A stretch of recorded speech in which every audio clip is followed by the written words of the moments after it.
PEPE's price has increased by 100% within a month and by 10% within a day. But will PP keep rising, or are we first looking at a bigger retracement? In this video, I will analyze PP and share my price prediction for the future. Before we start with the content, feel free to join my free Telegram group. I share daily updates on Bitcoin and other cryptocurrencies there. Ohne eine Bier auf ihr Server einmal Bier ein. First link in the description. First of all, PEPE is currently ranked number 20 among all cryptocurrencies by market capitalization, with a market cap of $6.4 billion. PEPE is one of the biggest meme coins and is currently exploding. On the daily candles, you can see that we're currently in an uptrend, meaning we're constantly forming higher highs and higher lows. Just now something very interesting happened. Specifically, we reached the last all-time high of PEPE in March. Then we saw this correction downwards, and after we formed this local low here, we then climbed to the top, tested that last high again. At first, we couldn't break through, just made these paths seen above this high here, and often after we see these wicks above a high, there's a high chance we will see a retracement to the downside.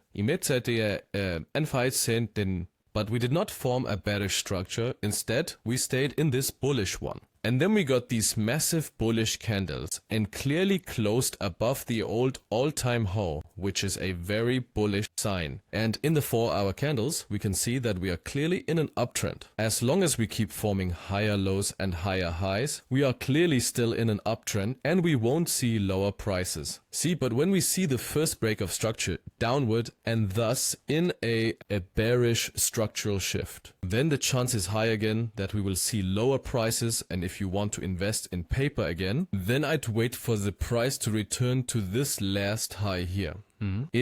And that because we have seen the last high here and have often seen support and resistance here, and often there's a high chance when we test such an area again that we'll resume the bullish trend upwards. And additionally, we will use the Fibonacci retracement tool from this last one. Then we can see that the 0.618 and the 0.786 Fibonacci levels are exactly in between here. And statistically speaking, the likelihood is very high that when we enter such an area, then we could continue the trend. That's why I would wait until PEPE gets back to this zone. And if we then see bullish price action, and here, seeing a breakout from this zone, then the chance is very high that we will also see permanently higher prices for PPC. I'm not the biggest fan of PEPE and memecoin myself, because I like to invest in projects that are fundamentally strong, but I'm also a trader who mainly uses technical analysis. And if I were to step in here in PP, then definitely in this area, as said, if we see bullish price action. And of course, it must be said that meme coins are likely to perform well currently and in this bull run. I personally stay away, but anyone who is aware of the risks and wants to invest or trade in meme coins, you can do so. And in this case, I would just focus on this zone, expected PEPE for a perfect entry. If we then break down again and also take out this last low here, and if we see lower prices, then the chance is also high that we will see significantly lower prices, because then that structure is broken. But as long as we do not break it, higher prices can also be expected for PEPE. Expect. And if you want to copy my real-time signals, then join my exclusive signal group. I share daily analyses, real-time signals there, and also cryptocurrency spot buys and sales. Second link in the description. So guys, thank you very much for watching. I wish you great profits at trading and see you in the next one. I see you in en nächsten Dagen.